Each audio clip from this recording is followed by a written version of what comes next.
What's up, everyone? Welcome back to the channel. Make sure you hit that subscribe button and turn on the notifications so you never miss out on the rarest and most fascinating automotive stories. Today, we're stepping into the world of one of the most remarkable survivors from the dawn of motoring history, the 1903 Stanley Steamer Stick-Seat Runabout, a car that carries not just the legacy of its inventors, but also the charm and mystique of a time when the automobile was still a brand new experiment and steam power ruled the roads.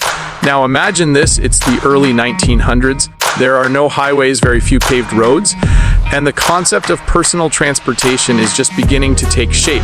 Gasoline engines are crude, noisy, and often unreliable. Electricity is still a dream in terms of powering vehicles over long distances.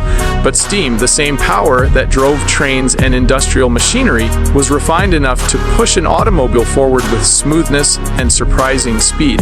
Enter the Stanley brothers, Francis and Freeland, who believed steam was the future, and in 1903 they brought out this stick-seat runabout, a lightweight, open-air vehicle that looked closer to a horseless carriage than the cars we know today, but it was built with an engineering brilliance that makes it unforgettable even now. This car, serial number 582, came equipped with a two-cylinder simple engine producing about 6.5 horsepower. Now, 6 horsepower may not sound like much compared to the hundreds in modern supercars, but in 1903, this was groundbreaking. It had a 2.5-inch bore with a 3.5-inch stroke, which meant every single stroke of that piston was a power stroke. That's right, unlike a gasoline engine where you have intake, compression, and exhaust strokes, a steam engine gives you constant, instant torque, making the driving experience incredibly direct. The car didn't have a transmission in the way we think about it today. There were no gears to shift,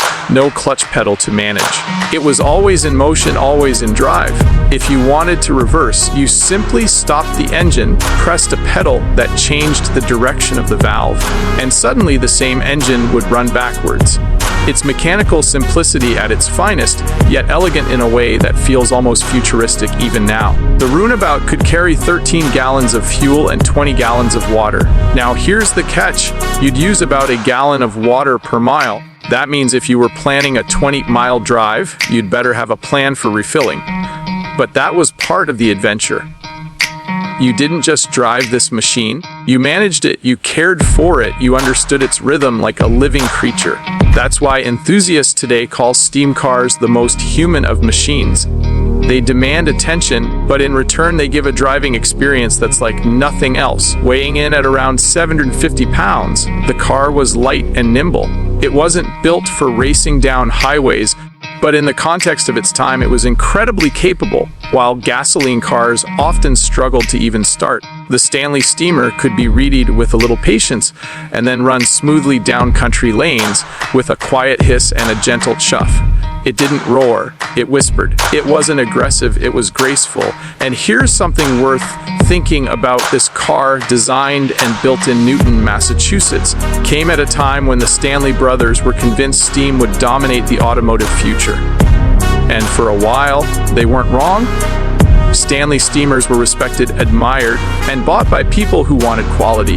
But history had other plans. Gasoline engines improved rapidly. Mass production like Henry Ford's Model T made them cheaper, and steam slowly faded into the background.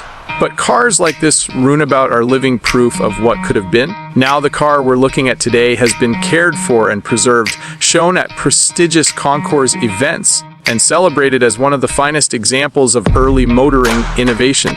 Every brass fitting shines, every wooden wheel tells a story, and every detail brings you back to an age when driving was as much about pioneering spirit as it was about getting from place to place.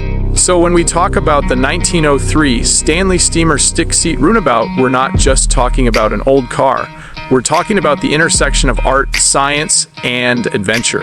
We're talking about a machine that made people believe in the future of the automobile. And that's why collectors and enthusiasts treasure it today. It's not just transportation, it's history on wheels, a reminder of how far we've come, and a testament to the genius of two brothers who dared to dream differently. Thanks for watching, everyone. If you enjoyed this journey into the past, don't forget to smash that like button, drop a comment about what you think of steam cars, and of course subscribe to the channel for more deep dives into the world's rarest and most extraordinary vehicles. Until next time, keep your engines running and your imaginations wide open.